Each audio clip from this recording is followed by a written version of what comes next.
এই মানুষটি প্রতিদিন তার একটি ভেড়ার পশম কেটে তার মেঘের মতো গোল করে আকাশে ছুঁড়ে দিত এবং সে পশম থেকে বৃষ্টি হতো। এই জাদুর জন্য তার গ্রামে কখনো খরা পড়তো না। লোকটির একটি কুকুরও ছিল যে সবসময় তার সঙ্গে থাকতো এবং বলতো আজ কোন ভেড়ার পশম কাটতে হবে। এক সকালে কুকুর দেখে মানুষটি ঘুম থেকে ওঠেনি। ভেতরে গিয়ে বুঝলো মানুষটি চিরদিনের মতো ঘুমিয়ে গেছে।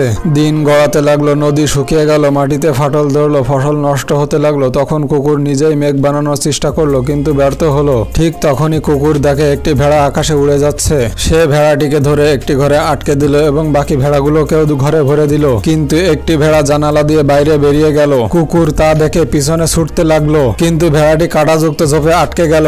আর তখনই অলৌকিকভাবে ঝোপ থেকে মেঘ বেরোতে লাগলো, বৃষ্টি হতে লাগলো। এই দৃশ্য দেখে কুকুর সব ভেড়াকে ঝোপের দিকে পাঠিয়ে দিল, আর একে একে সব ভেড়া মেঘ হয়ে উড়ে যেতে লাগলো। বৃষ্টি হতে লাগলো আর খরা পুরোপুরি মিলিয়ে গেল। গ্রামটিতে পুনরায় ফসল হতে লাগলো।